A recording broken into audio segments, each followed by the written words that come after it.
al Col·legi d'Economistes de Catalunya. Aprofito també per saludar les seus de Tarragona, Lleida i Girona que estan en videoconferència amb nosaltres.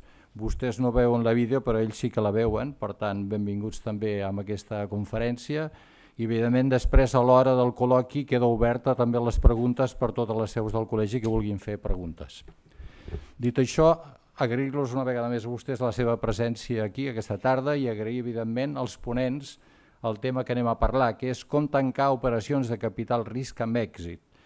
Tancar operacions de capital risc no és fàcil i tancar-les amb èxit és encara bastant més difícil, pensant que em sembla que el capital risc i sobretot el tema de business angels té aproximadament un percentatge de mortandat del redor del 80%, els que es guanyen calés, els que no es guanyen calés. Per tant, aquesta tarda jo crec que serà un tema molt interessant i aprofitaran els dos conferenciants, dels quals ara presentaré, per també parlar d'un llibre del qual són editor el Paco López i coeditor i traductor el Manel Matés, que és aquest que vostès poden veure, que és Com tancar rondes de financiació amb èxit, que és un llibre d'un parell d'autors americans. Dit això, jo vaig a fer la presentació. Sàpiguin que en principi el que està previst és que hi hagi uns 20 minuts, mitja hora per part de cadascun dels ponents per parlar del llibre i de les coses que per mi són més interessants encara que el llibre, les seves experiències com a inversors, perquè això va més enllà del llibre. Després hi haurà un col·loqui obert a tothom perquè facin les preguntes que vostès consideren convenients i sobre 2:15 aproximadament pensem acabar. Si s'allarga una mica més ens allargarem, però en principi la idea és acabar a 2:15. Faig breument la presentació dels dos ponents. En Paco López és una persona que, des del punt de vista de formació, és llicenciat en Empresarials i MBA per ESADE i, a més, llicenciat en Dret. Ell és soci fundador d'Sputnik Inversions, que és un vehicle d'inversions en capital risc que es va constituir per 5 business angels que han invertit en més de 20 empreses. Per tant, tenen una experiència del que és invertir en companyies. A més, i no menys important, per la gent que esteu en aquest món sobretot, és que és soci i vicepresident del fons Inverredi SIT. Inverredi és una de les estructures antigues, per dir-ho d'alguna manera, si es pot parlar d'antic a casa nostra, amb el tema aquest d'inversions. Per tant, és un dels primers fons de capital risc d'Espanya, o sigui que com a vicepresident segur que allà ens podria explicar, a més del que ell ha fet particularment, infinitat d'experiències addicionals. Segur que no ens donarà temps. Ha escrit diversos llibres sobre aquest tema. Jo simplement en citaré un parell per dir-ho, que és l'empresa, l'explicació de forma senzilla, la valoració de les empreses, que aquest és un tema que sens dubte és recurrent i especialment en tot el que són empreses de nova creació. Per altra banda, el senyor Manel Matés és llicenciat en Dret i MBA per ESADE. Ell és soci fundador des del 2012 de Big Sur Ventures Negotium, que és un capital risc que té seu doble a Madrid i Barcelona, per tant ja estem internacionalitzats pràcticament en aquest moment.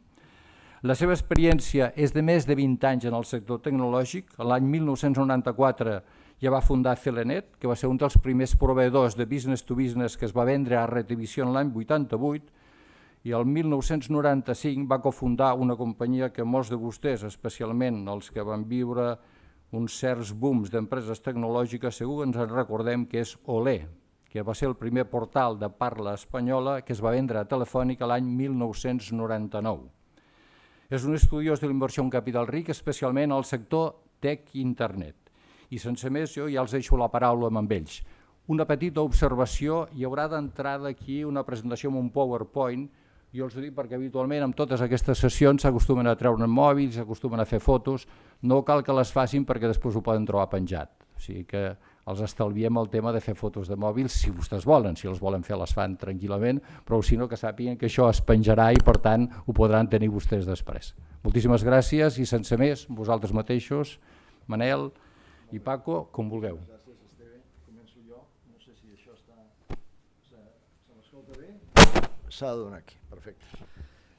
Bueno, abans de tot, com és obligat, agrair al col·legi la invitació que s'ha permès venir aquí.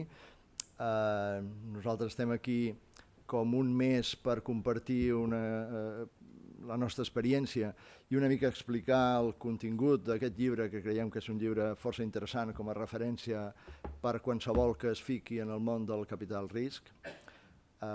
Que, per cert, aprofito per dir, jo ara estava llegint el text, el títol diguem-ne, la conferència, potser és massa dir-li conferència, i estava llegint com tancar operacions de capital risc amb èxit. Suposo que tothom entén que no és que tinguin èxit després les operacions de capital risc, sinó que tanquem l'operació d'entrada raonablement bé, com veureu ara. Bueno, la intervenció tenim 1 hora i mitja, intentarem ser puntuals. L'organitzarem més o menys en 2 parts. Una primera part en la que jo intentaré proposar o explicar l'abast de la problemàtica de tancar operacions de capital risc amb èxit a partir d'un resum molt ràpid i molt general del contingut del llibre, i després hi ha una segona part en la que el Manuel intentarà incidir en aquells elements de la complexa problemàtica de tancar operacions de capital risc amb èxit que més interessin a l'audiència. Suposo que tothom pot entendre que cobrir tots els aspectes del procés de tancament d'una operació de capital risc en una sessió d'hora i mitja és impossible. Llavors intentarem incidir en allò que sigui més important i allò que més us interessi. Dit això, comencem una mica amb la presentació, amb el PowerPoint. Si algú em diu com es pot moure. A veure, jo ho he intentat per aquí. Miquel, no sé com es pot moure. Mentre ho aneu solucionant, buenas tardes. Yo sugiero que aquellas preguntas que tengáis de si sois inversores, emprendedores o asesores, las vayáis anotando porque luego os haré esta pregunta. Es decir, ¿qué preguntas tenéis de operaciones, de inversión, si ya estáis? La audiencia que hay hoy aquí, ¿cuántos sois inversores? Si podéis levantar la mano. A veure si només està la portada. ¿Más? Bueno. ¿Emprendedores? Vale. Okay. ¿Asesores? ¿Legales? Bueno, coincidiréis en perfiles algunos. Vale, perfecto. Pues gracias. Mientras van arreglando esto, os comentaré un poco quiénes son los autores de este libro. O sea, los autores de este libro no son unos autores cualquiera. Si cogéis el ranking de PitchBook, que es uno de los bases de datos y agencia de información de capital riesgo más importante a nivel mundial, de los fondos de los últimos 10 años a nivel mundial de menos de 250 millones de capital, fondos de capital riesgo, Foundry Group, que es el fondo de los autores del libro, es el número 3. El número 1 es USB, Union Square Ventures, que está en Nueva York, y el número 3 es Foundry Group, con la característica que Foundry Group está basado en Colorado. Entonces, con Paco, la ilusión que tenemos de esta charla es que desde septiembre estamos haciendo unas charlas de ayudar a difundirlo. Y, por otro lado, con los autores también. Hoy nos veis a nosotros, que somos los editores, pero os invitamos también que el próximo día 18 de enero haremos una charla en directo con Brad Feld, que es uno de los autores y es uno de los 10 inversores de capital riesgo más reconocidos a nivel mundial según el New York Times. Nada más, doy la palabra a Paco una vez solucionado los problemas técnicos. Molt bé, ara seguim. Si em permeteu, jo em passaré al castellà perquè les transparències estan en castellà, el llibre també en castellà.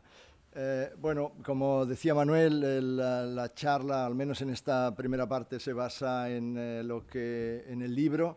Es que está escrito, como decía Manuel, por dos inversores profesionales famosos y exitosos, y obviamente también se basará en la medida en que podamos en nuestra propia experiencia como inversores, tanto la de Manuel como la mía misma. El libro en inglés se titula Venture Deals y nosotros lo tradujimos por Cómo cerrar operaciones de financiación con éxito, una guía práctica para operaciones de capital riesgo. Bueno, empezar por mencionar algo que indican los autores en el libro, que es el capital riesgo, pues es algo que probablemente como tal empezó en Estados Unidos, aunque recientemente, hablando con un autor de la editorial y persona que ha estado ligada al capital riesgo, a las inversiones en capital riesgo en España, en Barcelona, durante muchos años, me decía Bueno, en Estados Unidos, en el fondo, Cristóbal Colón ya hizo una operación de capital riesgo, convenció a una inversora que se llamaba Isabel la Católica y pues algo de razón tiene.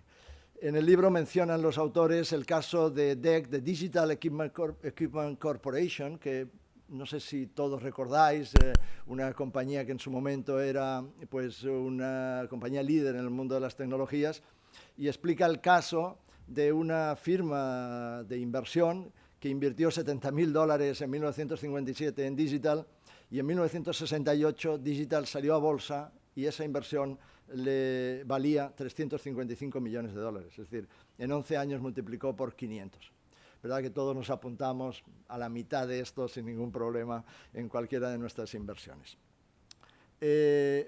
Nosotros lo que pretendemos, como decía al principio, compartir con vosotros, no es tanto, porque esto es difícil y es otro planteamiento, no es tanto cómo podemos tener éxito con la inversión, sino cómo podemos cerrar con éxito el acuerdo, el contrato por el cual invertimos en una operación de capital riesgo. Y lo primero que debemos decir es que las operaciones de capital riesgo son diferentes según sea el estadio en el que está la compañía en cuestión. Yo he resume un poco el libro en 4 estadios principales. Uno es el de creación de la compañía, otro es la entrada de inversores, el periodo de entrada de inversores, que pueden ser varias, y de hecho normalmente son varias entradas de inversores en varias fases a lo largo de su vida, que es lo que consideraríamos financiación y de lo que básicamente vamos a hablar hoy. Otro es la operación de venta de la empresa, si es que se produce, y que es, obviamente, puede ser la salida o es la salida de esos inversores y de los fundadores o emprendedores, y eventualmente también la salida a bolsa. El mundo del capital riesgo está permanentemente moviéndose en estas fases. Algunas compañías pues, no pasan de la fase 1 y la 2, algunas ni siquiera llegan a la 2, en fin. Como sabéis, esto es algo que depende de la evolución del propio proyecto. Empezando a comentar cuáles son las claves de ese éxito en el cierre de rondas de financiación, en operaciones de capital riesgo que suponen rondas de financiación, los autores inciden en que es importante, primero de todo, saber cuáles son los players en esas operaciones de financiación. Creo que es obvio, que los conocemos todos, supongo que los conocéis todos, pero han de quedar perfectamente definidos. Unos son los fundadores, otros son los family, fools and friends, los business angels o los fondos de capital riesgo. Cada uno de ellos tiene unas necesidades, unos objetivos diferentes. Muy importante también conocer quién es el lead investor y cuál es su papel. Se desarrolla extensamente en el libro este concepto. Vamos a repasar un poco lo que implica cada uno de estos players y su papel dentro de lo que es una operación de capital riesgo. Los fundadores o emprendedores son clave. Sin ellos no hay empresas, no hay operaciones de capital riesgo.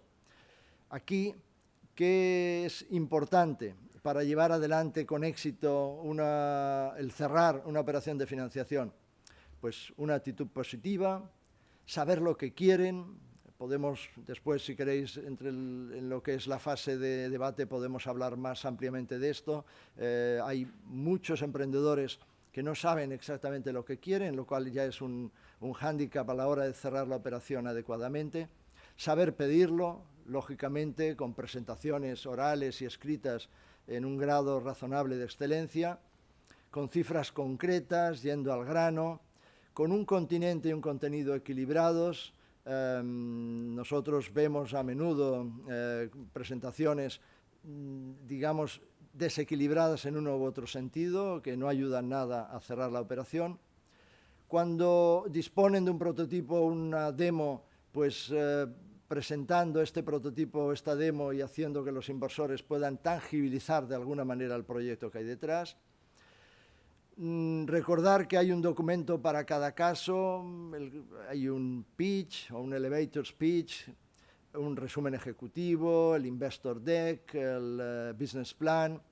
Las proyecciones financieras las ponemos ahí con interrogante porque el valor de las proyecciones financieras en un concepto de startup es siempre un valor relativo y ha de entenderse como algo relativo, no la incertidumbre que hay detrás de un proyecto de startup es muy alta, y aquí pues sí que a veces nos encontramos con colegas inversores que llegan por primera vez al mundo de las startups y no saben interpretar bien que las proyecciones financieras pues no pueden ser similares a las que a lo mejor han vivido en su vida profesional, con menor grado de certidumbre.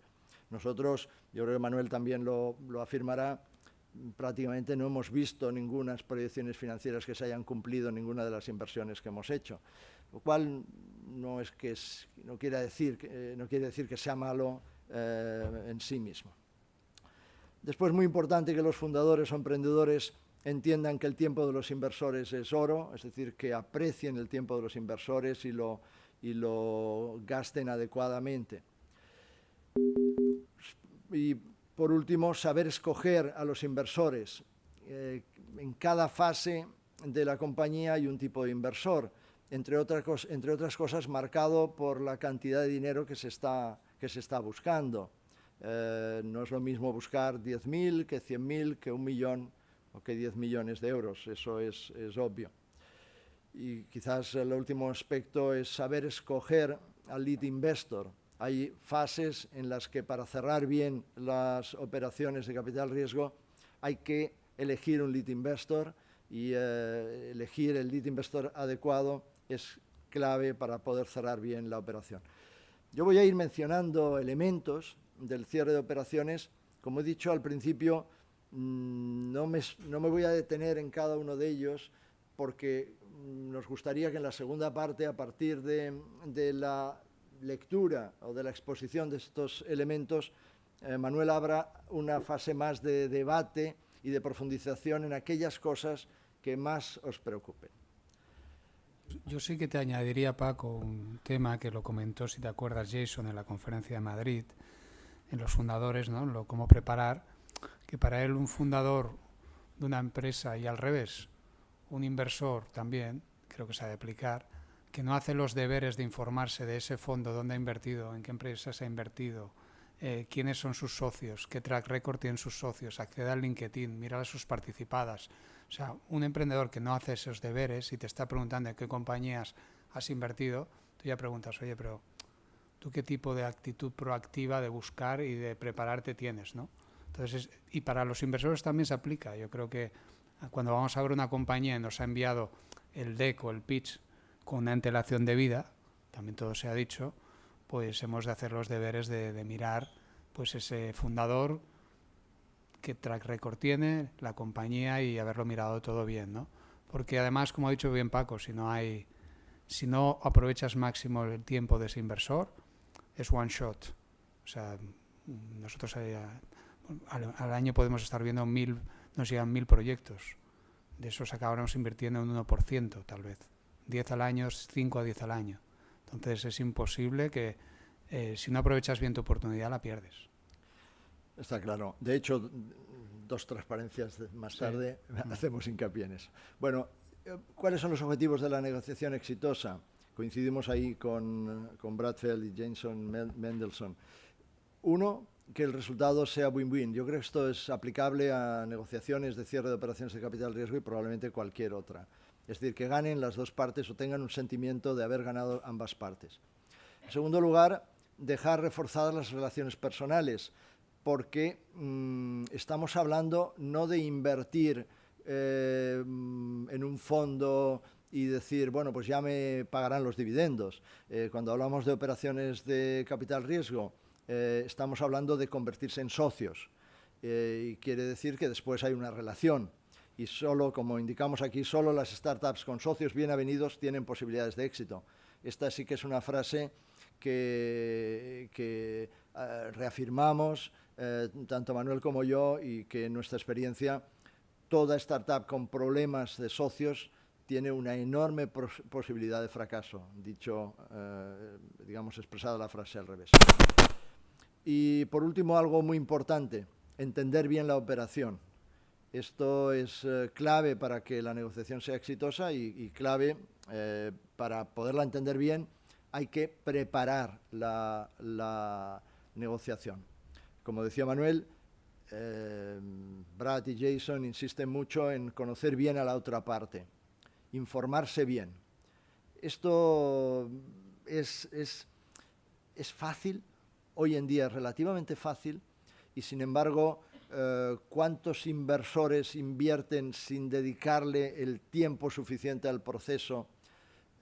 ¿Y cuántos emprendedores o fundadores van a ver a inversores prácticamente sin saber quién es? Como decía Manuel, sin interesarse en qué han hecho antes, en fin, qué perfil tienen, qué valoran y qué no valoran. ¿Qué valoran normalmente? Aquí hemos puesto un poco el resumen de lo que principalmente nos encontramos. ¿Qué valoran los emprendedores? Recibir apoyo, pero tener libertad. Valoran mucho su libertad y hay que dejarles libertad. ¿Y qué valoran los inversores? Bueno, pues que se les escuche y que se les tenga en cuenta. No quieren limitarse, cuando hablamos de inversiones en capital riesgo, no quieren limitarse a ser inversores financieros. Quieren participar, sentir que su aportación es valorada por los emprendedores. Cuando esto se rompe, normalmente las operaciones no tiran adelante. En algunos casos es mucho mejor que las operaciones no tiren adelante antes de realizarse que no tiren adelante después de haberse realizado, porque entonces el problema suele ser más grave. El inversor puede empezar a pensar que va a perder su dinero y el emprendedor puede llegar a pensar que ese socio que ha incorporado a la compañía es un fastidio y, como he dicho al principio, eso es una premisa de que va a ir mal la operación. Y muy importante para mí profundizar en las personas. En Inverready, en Sputnik, Manuel en su fondo, pero yo puedo hablar de aquellos en los que yo participo, y coincido en ese sentido con otros inversores. Ahora hablábamos con Esteve de Martín Caviedes, por ejemplo. Los proyectos son importantes, pero mucho más importantes son las personas. Es decir, es importante saber el producto que se quiere hacer, en qué mercado uno se va a mover, qué enfoque le va a dar. Bien, yo creo que es importante, no podemos decir que no lo sea, o sea, la idea o el proyecto. Pero es mucho más importante las personas, que son al final las que ejecutan. Mi experiencia dice que los proyectos de startups, por eso las proyecciones financieras no tienen tanto valor. Los proyectos de startup empiezan apuntando al norte y acaban apuntando al sudoeste. Entonces, para conseguir moverte del norte al sudeste necesitas personas flexibles, personas que escuchan, que son capaces de reorientar un proyecto, y para eso, para que la operación tire adelante, hay que profundizar en esas personas. Y hay que profundizar en ellas también cuando se está negociando. Hoy en día, además, disponer de un currículum, mirar a través de las redes sociales con quién estamos hablando, es fácil. Y todo consiste también en dedicarle tiempo al proceso. Bueno, en el proceso, los autores de este libro, que tienen una larga experiencia y que han hecho multitud de inversiones y con éxito, sugieren una serie en fin, dan una serie de consejos. Por ejemplo, empezar exponiendo cada parte los 3 puntos que más le importan para situarse, ¿no? Conocer los límites del otro, escuchar más que hablar, esto es algo importante, contratar un buen abogado con experiencia en capital riesgo, esto yo creo que hay que hacerlo, da una cierta garantía tanto a una parte como a la otra de que se va a avanzar en el proceso de una manera más fácil.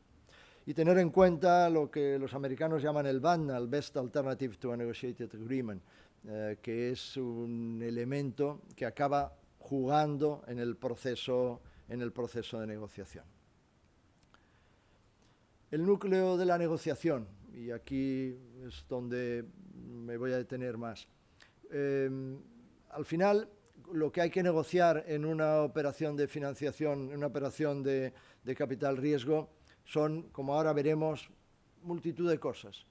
Pero las dos principales son, número uno, las condiciones económicas. Como ahora veremos, hay una serie de componentes, el primero de ellos, sin duda, la valoración. Y el número dos, las cláusulas de control. Es decir, cómo podemos intervenir como inversores en el control de determinadas decisiones para asegurarnos que la compañía no se mueve donde nos ha prometido que iba a estar, y como emprendedores o fundadores, cómo nos podemos asegurar de que no perderemos el control de una compañía que consideramos nuestra y realmente es nuestra. Las cláusulas económicas, pues ¿cuáles son los temas que normalmente se han de manejar? Espero que os sirva también cuando, si después os bajáis de la web del colegio la presentación, os sirva un poco de lista de temas a revisar, a mejorar o a tocar cuando se hace una negociación en una operación de capital riesgo. Bueno, las cláusulas económicas, la primera es la valoración, sin duda alguna, ¿no? Y cualquiera que entre en este tipo de operaciones pues ha de conocer aspectos como la valoración pre-money, la valoración post-money, la posibilidad de plantear earn-outs, es decir, cláusulas de actualización del precio en función de una serie de condicionantes, en fin, tiene una cierta complejidad, pero es la cláusula sin duda más importante. Ahora hablaremos un poquito más de ella. Estamos hablando de temas como la liquidación preferente, es decir, negociamos o no negociamos una liquidación preferente para el inversor en esa entrada de fondos, de temas que aquí se dan menos, en Estados Unidos más, como es el pay to play, es decir, hasta qué punto si hay sucesivas operaciones de aumento de capital, en qué condiciones se van a dar y qué requisitos van a poner a los socios anteriores que vayan o no vayan a esas nuevas ampliaciones de capital. Las stock options para fundadores o las stock options para empleados, que pueden ser, como sabéis, de diverso tipo, entre ellas las phantom stock options, con todas sus consecuencias, tanto legales como fiscales. Cuando hablamos de poner abogados en la negociación, pues junto a los abogados pues ha de haber también un cierto conocimiento de las consecuencias fiscales de las diversas opciones que podemos acordar. El tema de los pactos antidilución.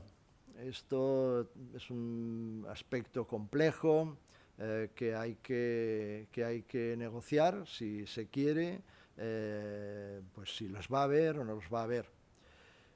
Dentro de las cláusulas económicas también nos podemos encontrar con inversión en forma de deuda convertible y no directamente como en aumento de capital. Estos serían los elementos principales a negociar en la parte de las cláusulas económicas. Como digo, después podemos hablar o debatir cualquiera de ellos que os interese comentar algo más. Voy a detenerme en al menos un par de principales. El primero y más importante, la valoración. Podríamos limitarnos a decir que los requisitos para cerrar una operación de capital riesgo o una ronda de financiación con éxito, el principal, ¿cuál es? Ponernos de acuerdo en el precio. Y en algunos casos esa es la única cuestión a debatir y el resto prácticamente es aceptado por los inversores, sobre todo cuando hablamos de determinadas circunstancias de las primeras fases de la evolución de una startup. Prácticamente lo único que se discute es cuánto dinero pones a cambio de qué porcentaje de capital. Según vamos avanzando y se va sofisticando la operación y la cantidad de dinero que se maneja es más amplia, van aumentando los requisitos, la complejidad de cada una de estas cláusulas. Como decía, indudablemente conocer lo que es pre y post money y meter esto en la negociación. Nosotros nos hemos encontrado en más de un caso en que ha habido pues, confusión sobre el tema pre o post money. Yo hoy mismo, esta mañana, estaba leyendo un proyecto que estamos evaluando, como dice Manuel, estamos evaluando proyectos todos los días, en el que la presentación de los fundadores hablaba de una valoración determinada pre-money, y colateralmente un asesor de los fundadores nos mandaba la información con otra valoración diferente, más baja y post-money. Bueno, yo creo que todo esto hay que tenerlo claro y saber manejarse en ello. En cuanto a la valoración en sí, esto daría para todo un curso de varios días, ¿no? Como decía Esteba, yo publiqué hace ya unos años un libro sobre la valoración de empresas, en fin, que os recomiendo que busquéis y leáis, intentando entender o dar una base para entender de dónde surge una valoración. Pero está claro que un elemento clave de una valoración de cualquier empresa, de cualquier proyecto, son las expectativas de beneficio que puede esperar el accionista o el comprador de esa empresa. En este caso estamos ante tal incertidumbre en las expectativas de beneficio que lo único que podemos trabajar son con escenarios diversos, dándole un determinado peso. A nosotros personalmente en Sputnik nos gusta trabajar con dos visiones. Nosotros somos más partidarios de la visión cualitativa. En definitiva, en base a una serie de elementos que ahora mencionaremos, acabamos llegando a una cifra determinada que ponemos a cambio de un porcentaje del capital, pero no con números, sino de una forma cualitativa. Es decir, en este proyecto, si ponemos este dinero, lo mínimo que queremos es este porcentaje. Indudablemente, haciendo los números aparte, haciendo los números al revés, sale una valoración, pero esa cifra de valoración no viene de descontar unos flujos de caja ni de nada. Y en algún caso, cuando no nos ponemos de acuerdo con algún emprendedor o fundador, lo que sí le hacemos es un juego que en general nos funciona muy bien, que es poner sobre la mesa escenarios posibles, plausibles, de venta de esa compañía y le ponemos porcentajes de probabilidad e intentamos encajar la cifra que el emprendedor pide con esos escenarios y ese porcentaje de éxito. No sé si me explico bien. Y en la mayoría de los casos el emprendedor se da cuenta que no es realista la cifra que está manejando. Esto es importante en estos momentos porque, como apuntamos aquí un poquito más abajo, hay algún síntoma de burbuja de valoraciones que hace a veces complicado que se cierren operaciones porque los inversores, sobre todo en una fase, digamos, un poco avanzada del proyecto, cuando hablamos de inversores un poquito más profesionalizados, pues no están dispuestos a aceptar determinados precios. Como digo aquí, la valoración depende de la fase del proyecto, pre-seed, seed, early stage, mid stage, later stage, etcétera, etcétera, o si hablamos de las diversas rondas. El valor tiene que ver con la novedad, con la innovación que propone el proyecto, con el tamaño del mercado potencial, con la competencia, con la experiencia de los emprendedores. Es una fórmula compleja, es como una receta, es como hacer una paella. No, es una receta compleja de la cual cada uno saca las conclusiones que personalmente cree que son válidas. como dice aquí, el discounted cash flow, que es el método, digamos, ortodoxo de efectuar valoraciones, sirve poco en el mundo de las startups, para empezar porque las proyecciones no nos las creemos, ¿no? ¿Qué es muy importante? ¿Qué afecta mucho? Y eso también influye en el que se produzca una burbuja. Pues oferta y demanda. Si estamos ante un proyecto que tiene mucho interés o levanta mucho interés por parte de los inversores, lo normal es que suba el precio.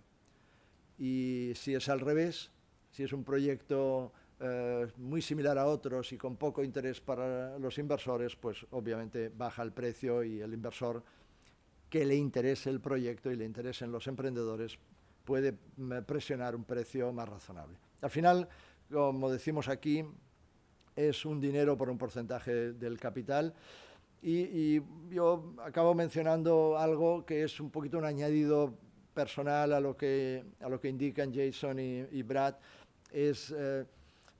Nosotros al menos tenemos una filosofía de no intentar discutir el último euro, porque es verdad que casi exagerando, casi a cualquier precio que entremos en fase de startup, en los early stage o en fase seed, en un buen proyecto, ganaremos dinero todos, y a cualquier precio, por muy barato que sea, que entremos en un mal proyecto, pues perderemos dinero todos.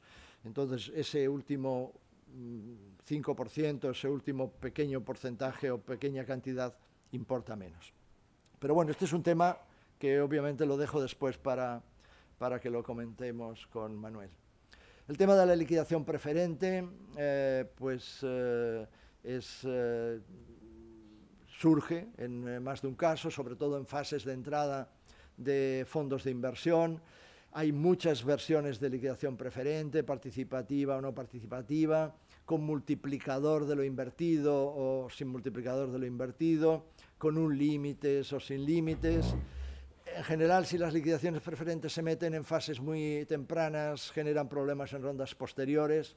En fin, es otro elemento que cuando se pone sobre la mesa, a veces no se pone sobre la mesa y indudablemente entonces no se discute sobre ello. Pero cuando se pone sobre la mesa, normalmente, pues lógicamente, impuesto por el inversor que pide o exige esa liquidación preferente, es un tema complejo y es un tema que rompe muchas rondas de financiación, muchas operaciones, porque, bueno, volvemos a estar en oferta y demanda, fuerza de cada parte. Hay fundadores o emprendedores que no están dispuestos a aceptarlas, o los accionistas o inversores previos a esa ronda. Este es un tema también que dejo, si queréis, después podemos profundizar con Manuel. No me quiero alargar mucho más. Las cláusulas de control, básicamente destacar tres: la participación del inversor en la administración. Pues hay que discutirla. Hay inversores que quieren participar, hay inversores que no quieren participar, y hay todas las fórmulas que queramos. Aquí destaco, al menos en el contexto español, pues la importancia del seguro de responsabilidad de administradores. Una startup es una aventura de riesgo, se llama capital riesgo por algo. Y como sabéis, la legislación española en cuanto a responsabilidad de administradores es un poco quisquillosa y complicada, y no es el primer caso de que algún inversor, pensando que estaba invirtiendo en una sociedad de responsabilidad limitada y que la responsabilidad era limitada, a posteriori se ha dado cuenta que la responsabilidad, por lo menos para los administradores, puede no ser limitada. Bueno, definir las materias reservadas, de las materias que de alguna manera exigen un quórum diferente a la mayoría simple. Esto pues es un tema donde son imprescindibles buenos abogados y una claridad de ideas y una claridad de prioridades. Y el tema del drag along también es algo que suele estar sobre la mesa en las operaciones, que son básicamente los derechos de arrastre, normalmente ejecutados o por los fundadores o por los inversores más destacados, con todas las consecuencias que puede tener en cuanto a fijar los plazos, los importes a partir de los cuales surge este derecho, etcétera, etcétera. También lo dejo, si os interesa, para comentarlo posteriormente. Y yo voy acabando ya mi disertación. Creo que esta es mi penúltima transparencia. El term sheet o el acuerdo de financiación o de inversión no se acaban las cláusulas económicas y de control, aunque son las básicas, sino que puede haber pues multitud de otras cláusulas. Aquí destaco algunas que solamente las menciono.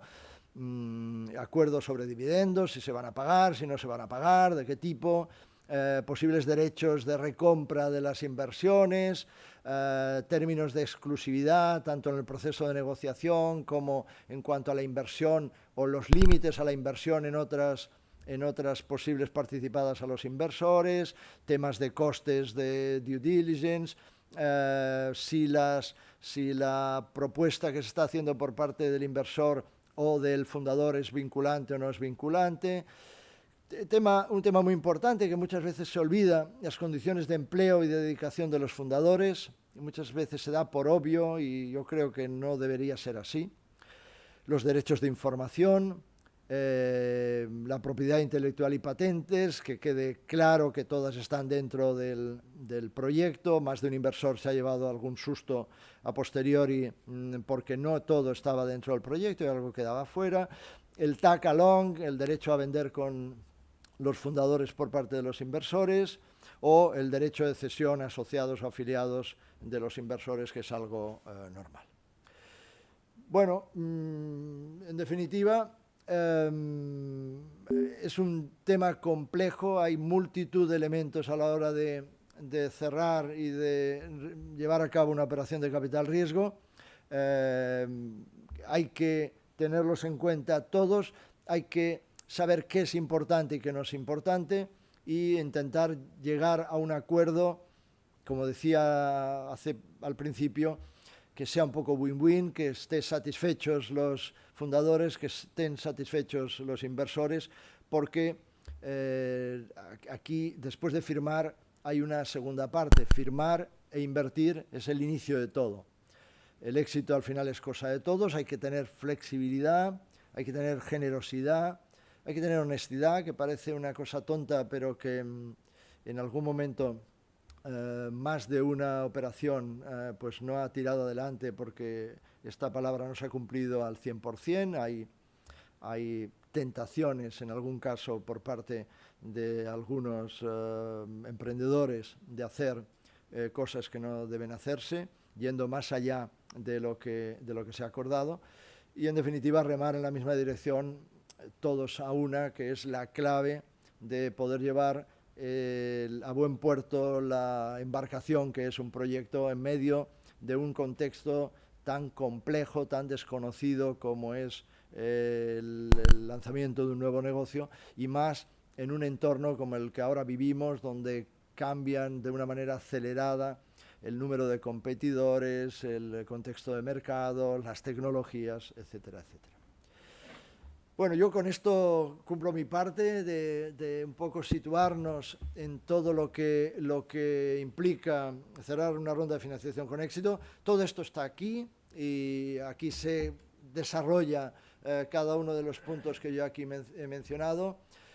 Entonces, si os parece, yo le cedo la palabra a Manuel para que de algún modo entremos en esta segunda parte, tanto, ahora él lo comentará, tanto de hablar de algunos de estos elementos que más os interese, como, si lo queréis, Manuel es una enciclopedia abierta del mundo del capital riesgo, como si queréis, de cómo está evolucionando este mundo en estos momentos. Manuel, te paso la palabra.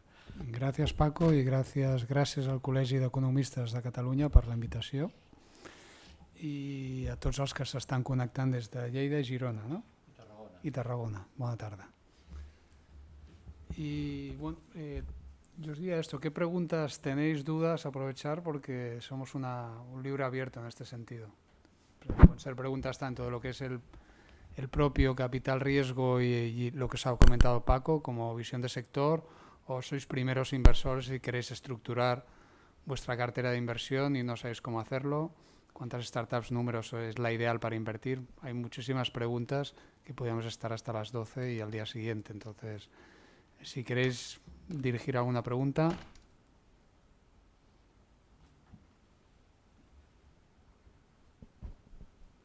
¿Quién se anima? Va, alguna cuestión que os interese más.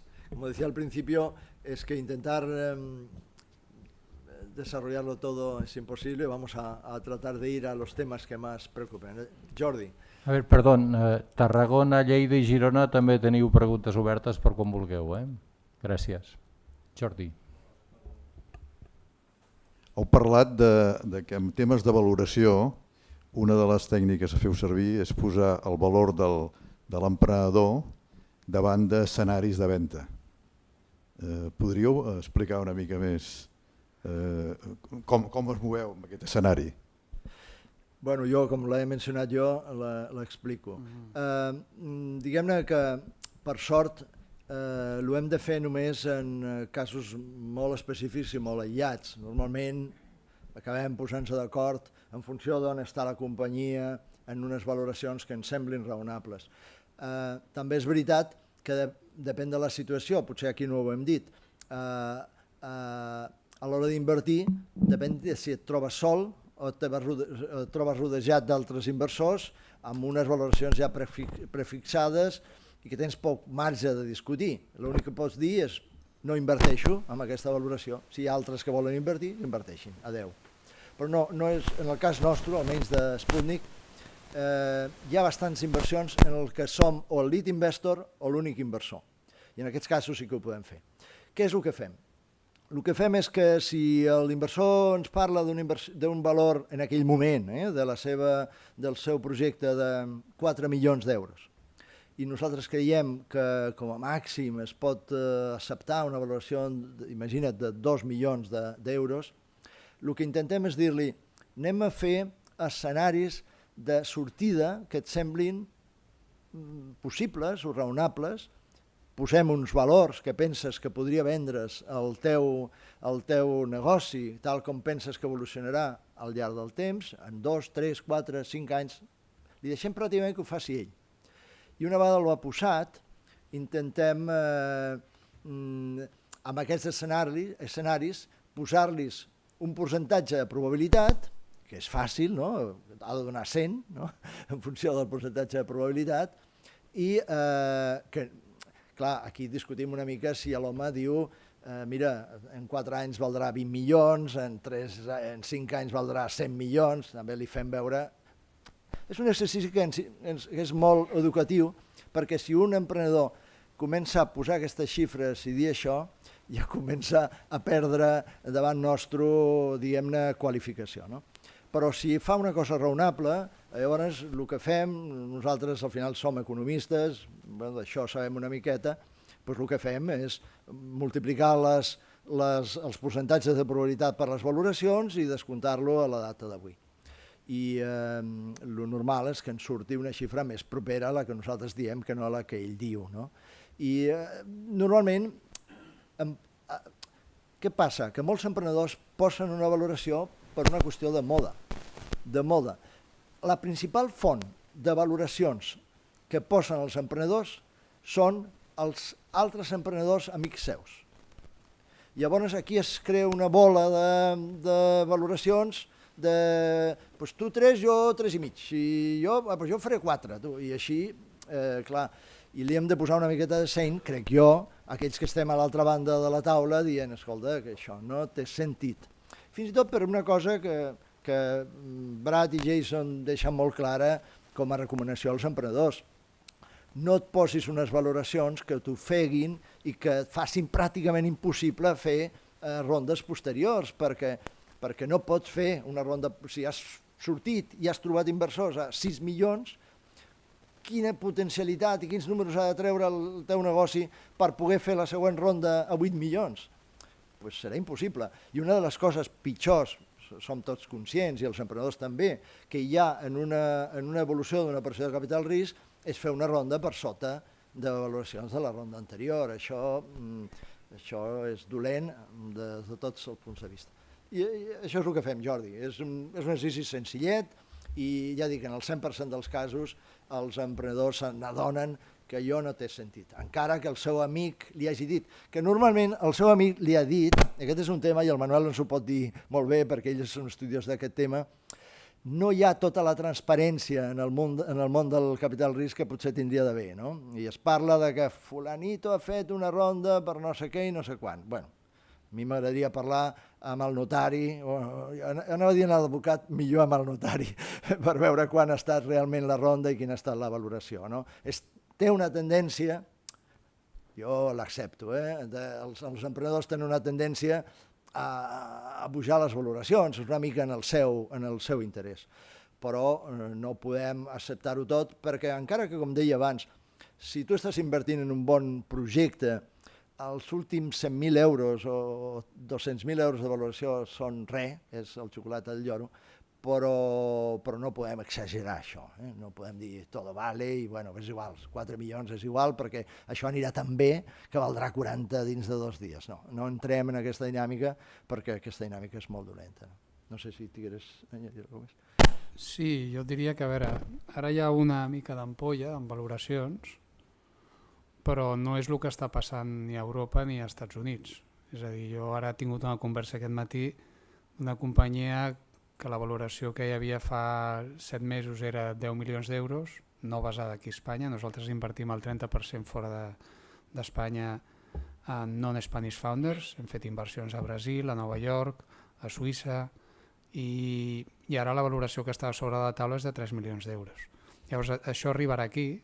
El que passa aquí a Espanya en aquests moments és que hi ha 450 milions d'euros de nous fons per capital risc entre Kibo, Vitamina K, i bueno, ja veure, això igual no ajuda gaire a que el tema de valoració baixi, però arribarà, perquè al final els que estem i portem anys, com el Paco i jo, tenim perfectament clar que la defensa dels nostres diners que invertim de la nostra pròpia butxaca i dels nostres inversors han de tenir un recorregut.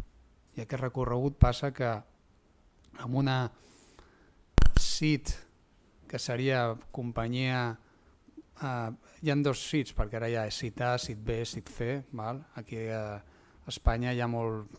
Abans de sèrie A hi ha 3 o 4 rondes, la quarta normalment moltes vegades s'obre, perquè són emprenedors que, com ben sabem el Paco i jo, els llatins tenim molt de bo, però d'altre que no tenim és que no sabem tallar-nos el braç abans de perdre el cos. Llavors, a vegades és millor parar la companyia, deixar-la i ser honest amb l'inversor i dir-li, escolta, mira, et torno els diners perquè aquesta companyia no porta enlloc. Això és un dels temes que estàvem parlant amb el Jason, no? De la honestitat, de la transparència que parlava el Paco. No? Aquesta companyia ja no porta enlloc. Jo no perquè vull estar gastant diners. Primer, personalment m'estic cremant a la meva família, i segon, estic cremant a l'inversor perquè igual això no porta a cap lloc. Però amb el que tu comentaves de valoració, amb una SIT, a dia d'avui, nosaltres veiem una SIT a España, porque una SIT a Estados Unidos, que en Estados Unidos se valora portando ya, pero es que en Estados Unidos tienes un mercado de más de 300 millones de personas y estoy dispuesto a pagar una valoración de ese tipo en un único mercado. Llavors, moltes vegades surten els comparatius, no? Entre 1 i 3-4 seria un... 3-4 jo et diria que amb una late seed, abans de sèrie A, ja és un xical, perquè quan tu vas a una sèrie A aquí a Espanya o amb inversors de fora, estàs en una valoració de 6, entre 4, 5, 6, fins a 10 milions. Després ja venen les sèries B a 20 milions. Llavors, clar, si tu et ven un emprenedor i et diu, ahir em va passar, una empresa software, i em diu, la nostra valoració és de 6 milions. I li dic, bueno, vale, pues ni creo que lo valgas, ni els números, i aquí està un dels temes. Ni creo que lo valgas de forma constructiva, s'ha d'explicar, com havia dit el Paco, fent exercicis. En primer lloc, els números que tu em presentes, a l'any 4 m'estàs presentant 3 milions d'euros de facturació, o 2-3 milions. Llavors, si jo faig un exercici de valoració del capital risc, m'agafo o la facturació o l'EBITDA estimat, el divideixo per la meitat perquè no em crec mai que es complirà el pla de negoci, ho faig per un multiplicador de transacció de mercat, que n'hi ha, pots agafar per empreses de software, es paga tant a l'EBITDA o tant la facturació. I li ensenyes i li dius el que deia ell, jo aquí no tinc recorregut. O sigui, els propis números que m'estàs presentant no defenen la teva posició de valor. Però clar, com el seu amic, el seu cosí o l'altre li ha dit que la valoració 1 milió premoni amb CIT ha estat fa 2 anys, era algo i ara és 2 milions i mig. Saps? És algo que sembla que estigui acunyat i la gent no pensa de com defensar els números de valor davant de l'inversor. Però el preocupant no són els números de valor. El preocupant és l'ambició que té realment l'emprenedor i la capacitat d'execució i el pla que té per arribar a aquests números. A mi em preocupa més aquesta segona part que els números que hi hagi a la primera. Jo afegir que en relació a la valoració hi ha una altra cosa que és per mi molt important, és que a vegades els emprenedors es preocupen més de la valoració que de demanar els diners que realment necessiten. Llavors, clar, si jo demano 300.000 euros, però realment en 200.000 seria suficient perquè puc trobar fons públics o afinar més en la meva projecció de cash flow o en el moment en què demano els diners, esclar, no tindré de discutir tant una valoració, perquè al final també des del punt de vista de l'emprenedor el plantejament és una mica com dèiem aquí, de la mateixa manera que per l'inversor és dono tants diners, quin percentatge em dones, per l'emprenedor és justament al contrari, no? Em dones tants diners i quin percentatge perdo, no? Llavors jo crec que s'ha de centrar més en aquest tema que no en una valoració treta. Jo crec que aquí hi ha una certa responsabilitat de tots, no? També, sobretot dels inversors, de no dir que sí a tot, perquè aquí juga molt el concepte d'oferta i demanda, no? I el concepte de moda. I com deia el Manuel, a nosaltres, els inversors, a Inverredi li preocupa, a Sputnik, a Big Sud, ens preocupa que el mercat s'estigui inundant de diners per invertir. I ell ha mencionat un parell de fons que s'han llançat recentment a Madrid, Kibo i Vitamina K, però no són els únics, que estem parlant de 100 milions, 150 milions que es posen a sobre la taula per invertir en capital risc. Clar, de sobte. Llavors dius, això cap a on ens portarà, no? Cap a on ens portarà. I més si teniu en compte que l'any passat es van tancar a Espanya el 2015 45 sèries A, 45 operacions de sèries A.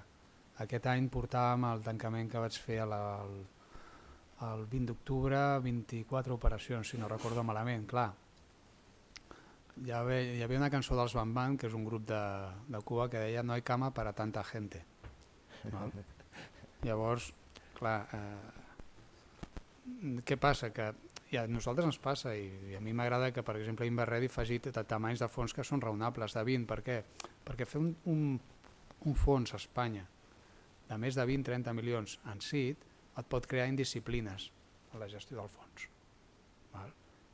En el sentit de que si tu tens 50 milions per invertir en sèries A o 70 i el teu commitment del fons presentat a la CNMU i diu que només invertiràs a Espanya, val? Ojo, perquè hi ha tants projectes per invertir 70 milions. Això són bones notícies pels emprenedors i potser pels business angels petitets que ja han invertit, perquè probablement hi haurà una pressió sobre els preus. De fet, ja hi ha una pressió sobre els preus. Però jo el que únic crec que s'ha de demanar una mica de seny perquè les coses es facin com s'han de fer, res més que això. I com a inversors heu de tenir una disciplina de saber fins on voleu arribar a la valoració i no deixar-se portar de lo que són, el que ha comentat el Paco dels Friends, Fools and Family, quan realment és una ronda professional. Què vull dir amb això? Que les regles del Friends and Family diu que tu, com a friend, family o fool, invertiràs uns diners que no et faci mal a la butxaca. Val? 1.000, 2.000, 3.000, segons el patrimoni cadascú, però no t'ha de fer mal a la butxaca.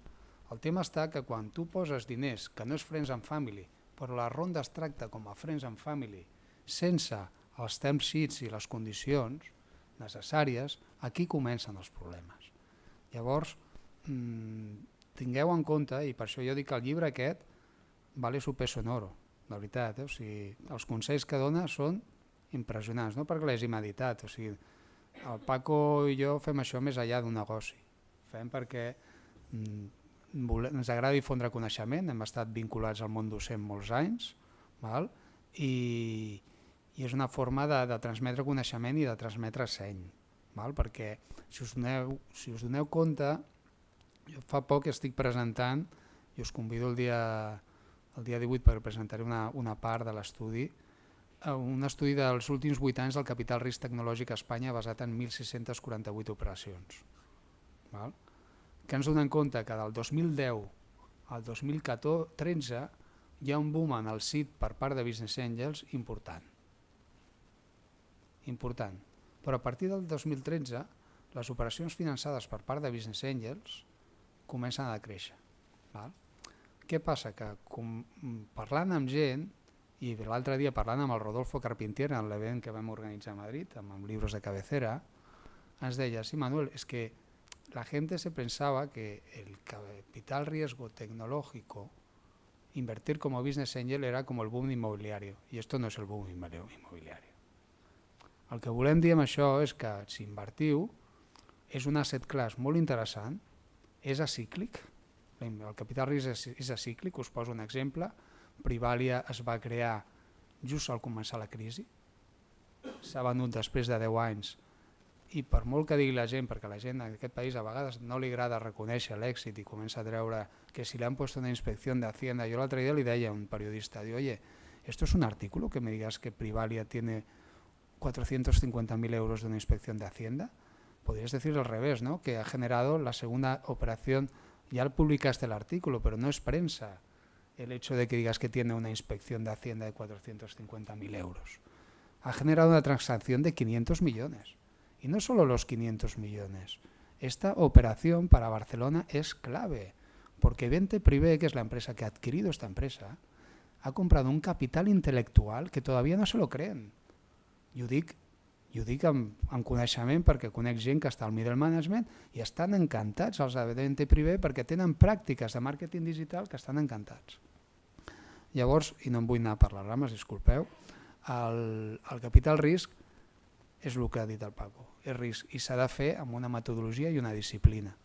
I aquest llibre, en aquesta metodologia i disciplina, ajuda molt. Bueno, diguem-ne, el llibre el que en definitiva intenta aportar, com va aportar als Estats Units quan el van fer, és el gra de sorra en què inversors i emprenedors entenguin millor, estiguin una miqueta més informats d'en què consisteix tot això, que és un camp nou, amb unes mecàniques noves, i el coneixement sempre és positiu, perquè al final quan millor s'inverteixi, quan més gent pugui emprendre noves companyies sense por a agafar inversors, doncs molt millor, no? Bé, una pregunta que em nom és Agustí Turull i una pregunta que pot anar pels dos seria un dels èxits que entenc jo que pot acompanyar-nos és el perfil d'aquests emprenedors, d'aquestes persones que estan darrere del projecte. Quina metodologia esteu fent servir o ens recomanaríeu des del punt de vista d'inversors per controlar, per fer un seguiment a que aquests emprenedors responguin a les expectatives i que no desapareixin, és a dir, que un cop hem entrat a dintre, al cap de 6-8 mesos, un dels 2 o 3 emprenedors desapareixi i se'n vagi cap a un altre projecte, traient-li valor precisament a la inversió que heu fet? Bueno, si vols, Paco. Bueno, jo li deixo. Nosaltres, el primer de tot, una cosa molt important és que els emprenedors i els fundadors mantinguin un percentatge de la seva companyia suficientment gran com per seguir sent o considerant-se que l'empresa és seva. Una de les coses que nosaltres mai entrem si estem en un estadi en què els emprenedors ja tenen un percentatge per sota. Nosaltres no ens agrada veure emprenedors com en algun cas hi ha que ja tenen només un 10 o un 20% de la seva empresa. Això no ens agrada. Nosaltres el que més mirem, i aquí li donem una mica la raó al Caviedes, és mirem gent amb capacitat de gestió. Ens venen molts enginyers, molts biòlegs, molts el que sigui, sobretot enginyers informàtics, que és el que, diguem-ne, el punt i economistes, per descomptat. Però el que mirem és que tinguin capacitat de gestió, perquè a vegades li hem de recordar als emprenedors que emprendre és tirar endavant una empresa, que pot ser de mòbils, de publicitat, de lo que vulguis, però que darrere d'allò hi ha una empresa. I una empresa vol dir saber gestionar. Saber gestionar és entendre la mecànica de gestió d'una empresa, és a dir, entendre mínimament la part financera, la part comercial, coordinar equips. Hi ha gent que és negada per això, casos d'enginyers o físics o informàtics que ja et venen i ja veus, aquest home... Això ajuda molt que hi hagi parelles, és a dir, el típic persona tècnica, persona de gestió, i molts dels èxits que hem vist venen per aquí, el propi Privalia o molts venen per aquí. I després nosaltres li demanem una cosa que és complicada, que és una barreja entre, és allò com et diria jo, com allò del junco, no? Una barreja entre suficient firmesa de convicció dels seus objectius i del que vol, de ser ambiciós, amb suficient flexibilitat per escoltar i per modificar la seva visió quan les coses ho justifiquen. Nosaltres tenim una frase Sputnik que diu no ens agraden els talibanes. Hi ha alguns emprenedors que són talibanes, estan tan convençuts del seu projecte que ha de ser així que ens donen por. Portat amb un extrem excessiu. Perquè, a veure, reconeixem, jo he estat emprenedor i he tirat endavant més d'una empresa. És molt complicat tirar endavant una empresa. Les probabilitats d'èxit són molt petites, l'esforç és molt gran. I el normal, jo a vegades quan em fan explicar com penso que és l'evolució d'una startup, jo sempre dibuixo, en recordareu alguns, almenys els més grans, el que és la raïz quadrada. En recordeu allò? Que ara ja, suposo els joves ni se'n recorden. La raïz quadrada feia així, queia, i després pujava. Per mi, aquest és el recorregut típic d'una startup. Té una primera fase d'alegria i tot cap endavant, construïm el producte, això és estupendo, i ens posen diners, el family is friendly, fins i tot potser algun inversor.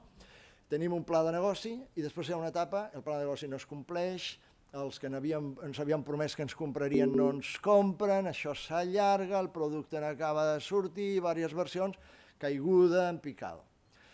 Aquell és el moment clau i aquell és el moment en què les empreses amb èxit, i aquí podem treure els casos com el d'Apple, quina empresa amb més èxit que Apple. Apple va fer una així que va estar a punt de que no tinguéssim Apple.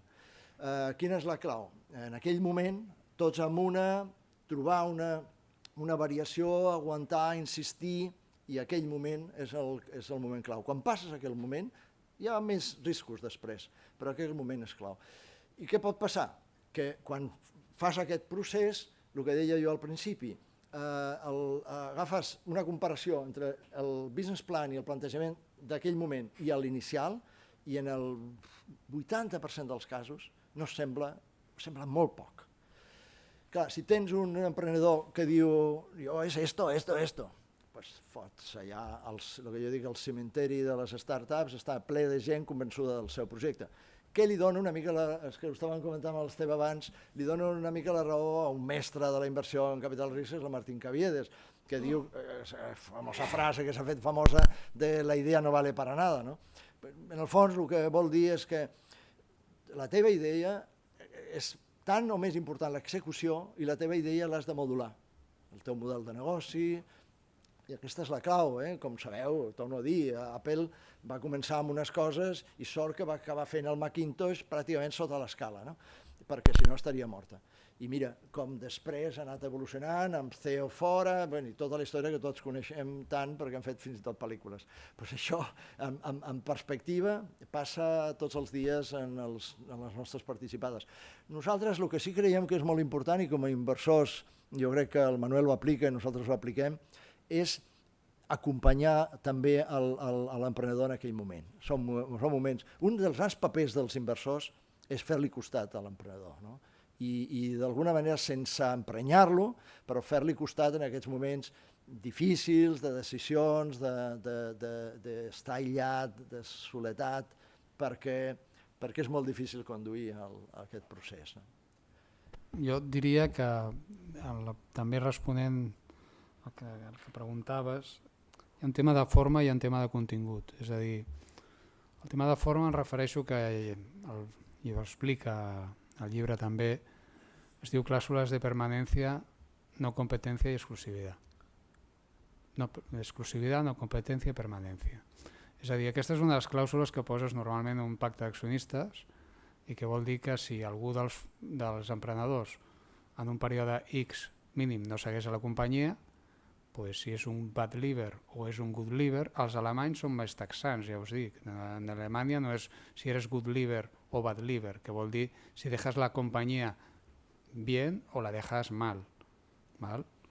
Els alemanys diuen, si tu no sigues, jo t'ho dic perquè he vist pactes de fons de capital risc i anglosaxons que diuen, si tu no sigues en la compañía en 4 años, ¿vale? Pues tú vendes tus acciones por €1 y hasta luego lo vendes a la sociedad, no a los inversores. Y la sociedad son tus otros cofundadores. Aquesta és una manera, val? Perquè si no, clar, comencen 3, ha fet el 33% de Somos Amigos i vamos al 33% i després del que està remant, com deia, remar en la misma direcció, no, però com els grups de la universitat, no? 4 o 5 hi havia un que sempre està a la cafeteria, no? Pues el mateix, no? Llavors hi ha un tema de forma, és a dir, formalment ho pots tancar, però jo et diria que a part de, si has d'arribar a un bad liver és mala situació, però en temes de contingut jo et diria que si hi ha co-founders molt millor. El 80% de les companyies top tecnològiques o startups que hi ha a Barcelona i a Madrid tenen co-founders. Com ha dit el Paco, amb habilitats complementades. Uno fabrica y otro vende. Uno es técnico y el otro vende. ¿Val? En segon lloc, hi ha un tema de passar temps. I la gent no passa el suficientment temps. Perquè el que us deia abans, es prenen, no? I esto es una ronda de Friends Full Family. ¿Quién va? ¿Va Pepito? Ah, pues si va Pepito ya habrá hecho los deberes, se la habrá mirado bien. Pues si va Pepito, va Juanito. Y si va Juanito, va Luisito. I després, això és com el del telèfon, que ha dit el primer, el segon i el cinquè ja es creu que està tot ben fet. No? Llavors, has de fer els deures de veure, s'ha fet bé la business due diligence, la diligència de negoci, és una empresa que està gastant molt en màrqueting digital, els números que presenten de les seves mètriques, dels seus cohorts, són coherents, li fas una due diligence en temps real, nosaltres ens hem presentat números i hem convocat el responsable de màrqueting amb un col·laborador nostre i en temps real diu, oye, vale, estos números enséñame en tiempo real en la base de datos. I no quadraven. Llavors, diuen que if doubts, no doubt. Si hi ha dudes, no dudes.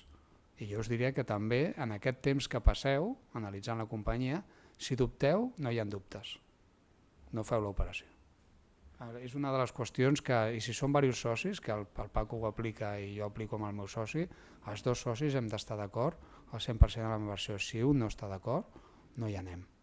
Sí, jo afegiria, com deia abans, no? Jo crec que també depèn de l'etapa de l'operació, però no és el mateix una operació molt en inici, que una operació en un espai intermig que entrem alguns inversors, que una operació ja més avançada, amb una empresa que està facturant, que té ja una estructura, canvien les circumstàncies, canvien els inversors, no?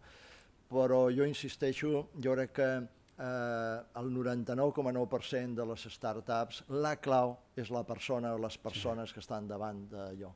I ens juguem els diners principalment amb ells. Hi ha cosetes que, per exemple, intentem fer en alguns casos, que és assegurances de vida de l'emprenedor, quan aquest emprenedor és clau, sobretot al principi, això va reduint-se, perquè va creant un equip, però al principi estem apostant en un emprenedor.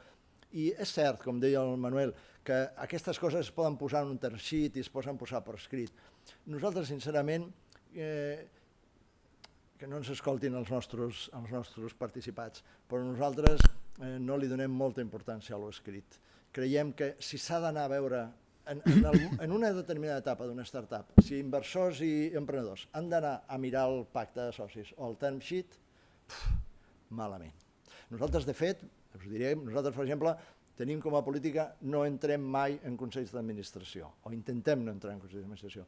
En moltes de les etapes d'inversió deixem els emprenedors com a administradors. Ells estan contents i nosaltres tant o més. I substituïm els consells d'administració per comitès de seguiment. ens lliurem una mica de la possible responsabilitat, l'emprenedor està content, el resultat final és pràcticament el mateix, seguim l'empresa, les decisions mai votem, en el moment que s'ha de votar també mala premissa en aquestes fases, i al final el que intentem és que aquesta persona treballi el màxim possible. Des de l'ou, si en algun moment trobem que dedica temps a altres coses o que mala senyal, vol dir que algú ja no funciona bé, no? O temes d'honestitat, com ens hem trobat, no? Normalment ens en trobem a posteriori quan ja no ha anat bé el projecte, hem tingut algun cas que és un fracàs, nosaltres ho entenem com un fracàs, els nostres fracassos, jo diria que el 90% dels nostres fracassos ha estat que no hem sabut fer una bona interpretació de l'emprenedor o emprenedors, no hem sabut fer-lo. I els nostres èxits, en un 100%, són èxits perquè tenim uns emprenedors fenomenals. I, de fet, en les inversions que més èxit hem tingut, quan hem venut o ja hem sortit, els emprenedors ens hem vist en algun cas i ens han dit escolta, que estic pensant en... Li diem, té el talonari, no ens diguis ni en què, perquè arriba el moment de la confiança tal que sabem que aquella persona, si fa alguna cosa, ho farà bé, ho fa honestament, transparentment, quan no vol dir que no es tinguin de fer, òbviament, coses per escrit, no? Però jo crec que la clau és aquesta i jo crec que també és una qüestió, jo ho deia una mica al principi, dedicar temps a entendre la gent, a conèixer la gent, fins i tot conèixer-la personalment, que és un tema una miqueta delicat, però intentar sortir a conèixer una mica més a la persona, no? Perquè, per el que deia al principi, si algú de vosaltres ha tirat endavant un nou negoci, allò és de lo més exigent que hi ha a la vida, no? També és veritat que normalment agafa la gent entre els 25 i els 35, que és quan més possibilitats hi tenim, no? Però és molt exigent i aquí molta gent no arriba, no som capaços. De fet, hi ha un estudi als Estats Units, i aquí crec que aplica també, perquè la mitjana d'edat d'empreses exitoses dels fundadors està al voltant dels 35-40. Jo de la idea de les startups són d'universitarios que salen de la universitat i munten l'empresa i tot això, ojo, perquè no és del tot cert. I si faig una reflexió almenys de les nostres participades, doncs per allà està, 35-40 anys. Hi ha alguna excepció, però jo us diria que més la regla és gent més amb capacitat del que deia de gestió, coordinar equips, execució, visió internacional. Nosaltres, per exemple, som molt d'equipo, sempre diem piloto, autopista i màquina. I el piloto és equip, autopista és un gran mercat per menjar-se a nivell mundial i que sigui interessant, i la màquina si és un 600 i després serà un 850 i després serà un 1450 i després ja serà un altre cotxe més avançat, no importa, si comença a rodar i roda bé, ja millorarà.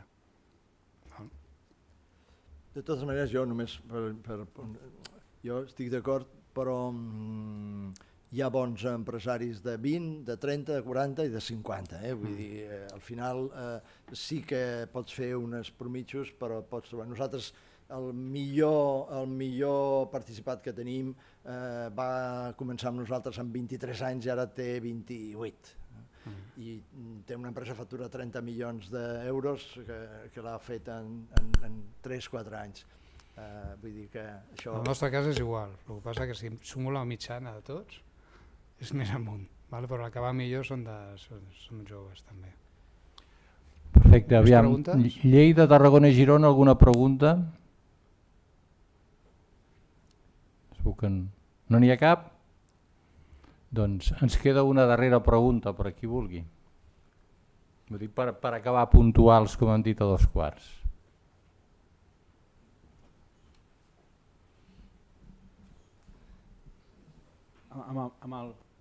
Sí, et sentim. Amb el tema de valoracions, quan dieu la valoració pre-money i post-money, exactament què esteu considerant aquí? No, bueno, diguem-ne que la definició de valoració pre-money és si tu vols fer una ronda de 500.000 euros i parles de valoració 2 milions pre-money, vol dir que l'empresa una vegada s'hagi imposat els 500.000 euros valdrà 2,5. Llavors vol dir que per aquests 500.000 euros li donaràs un percentatge dividint 500.000 per 2,5 milions. És a dir, li donaràs un 20% de la companyia. Si tu parles 2 milions premoni, ronda 500.000 euros, vol dir que aquests 500.000 euros li dones un 20% de la companyia. Si tu dius ronda 500.000 euros, 2 milions post-money, vol dir que aquests 500.000 euros els dones un 25% de la companyia. Aquest petit càlcul s'ha de fer bé perquè si no ja dic, es donen molts casos de confusió, no? Però això és pre-money, és post-money... Bueno, escolta, és fàcil, aclarim-se, no? Pre-money I abans... es juga bastant, no? Típic, t'ha dit pre-money, t'ha dit post-money... Llavors, aquí sí que s'han de posar les coses per escrit, perquè si no, no t'aclareixes, no? Són diferents percentatges. Jo us animaria també, els que esteu en el club d'inversors d'aquí del col·legi, que aquest és un món apassionant. O sigui, estàs ajudant a gent que està creant empresa, que tenen projectes molt innovadors i que ajudes a fer bullir l'olla, no? Que busquem rentabilitat, però jo crec que darrere de tot ajudem a que hi hagi un teixit, però feu-ho amb disciplina. Jo crec que la disciplina, aquest llibre ajuda i també les decisions en grup també ajuda, o sigui que tingueu diversos en el grup que estiguin treballant. Jo només per afegir en el tema de la valoració, i aprofito també per comentar-vos que hi ha un glossari de termes en anglès dins del llibre, al final del llibre, que crec que és una de les coses que més estan valorant els lectors. En el tema de la valoració hi ha un altre concepte que s'està utilitzant molt, que és el concepte que en anglès es diu dels ratchets. Els ratchets vol dir que la valoració es fixa una valoració i després es determina un ratchet positiu o negatiu en funció de que passin determinades coses. Per exemple, la valoració serà 2 milions, però si acabem l'any que ve facturant 3 milions d'euros, llavors hi haurà un ratchet positiu a favor dels emprenedors, de manera que si ens havien donat un 20%, els tornarem un 2%. És a dir, li donarem una valoració equivalent a 2,5. O negatiu, si no aconseguim típiques discussions en què l'inversor considera que la valoració és molt alta i no acaben de posar-se d'acord. Fem una cosa, fem un ratchet de jo t'accepto aquesta valoració si l'any que ve facturem 3 milions d'euros. Si no els facturem, llavors passes a la meva. Doncs d'acord. Són maneres d'arribar a un acord que després els advocats s'han de posar en paper i que en els termes anglosaxons són aquests, no? El ratchet és molt pràctic i si teniu més dubtes ens busqueu per LinkedIn, ens connecteu, allà tenim les dades de contacte, saps? Hi ha una pregunta més, perdona. Perdó. Hola, jo em dic Enric, jo sóc emprenedor.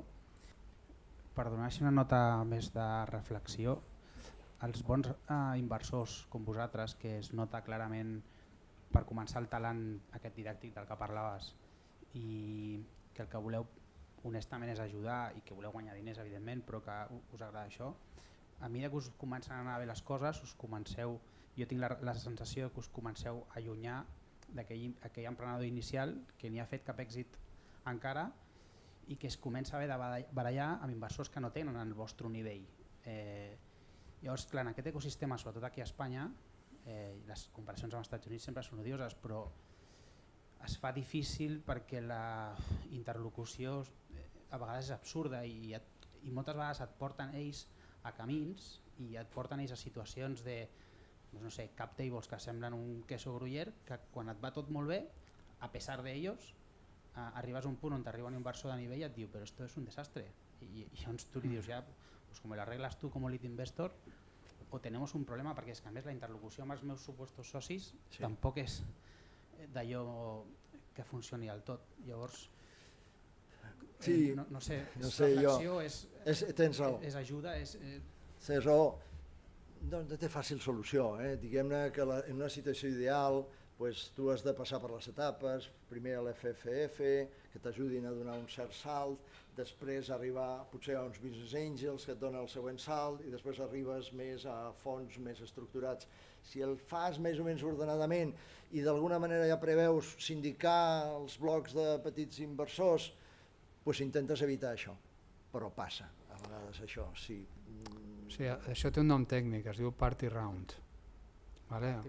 Vale? És a dir, una party round feta és un cap table. Un cap table és la distribució accionarial de la companyia en percentatge. Val? Hi ha 60 inversors que tenen el 20% de la companyia i resulta que els 60 inversors pues, no estan ni sindicats ni estan en un vehicle i ojo amb la sindicació, perquè la sindicació te la pots saltar encara que tingui clàusula penal i tot això. És a dir, es diu pacte d'accionistes amb ESA perquè és d'accionistes. Si tens un accionista que a una següent ronda no et vol firmar, només un que tingui un 0,3% et pot tirar darrere el tancament d'una ronda. Val?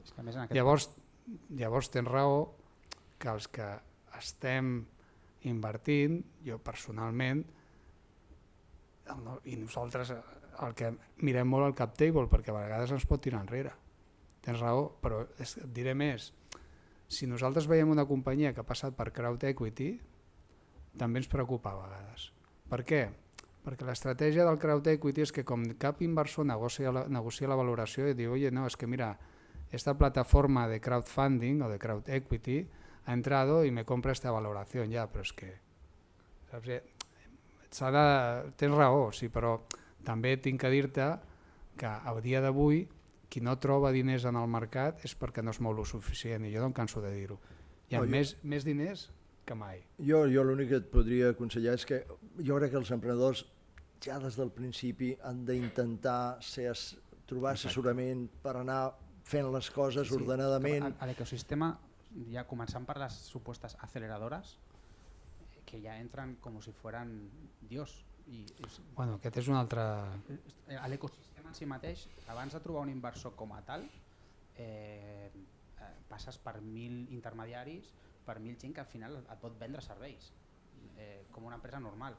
Llavors, no m'estic queixant, és una reflexió de que ja saps el cas, però a vegades tu també vas amb una excessiva curassa i estàs pensant que este sí que és inversor y al final no te llames inversor, tú no eres inversor, serás business angel en el mejor de los casos, porque ha pasado de vamos a discutir, hostia, me gusta mucho y al final es que me quieres poner 10.000 euros, es que yo no quiero 10.000 euros.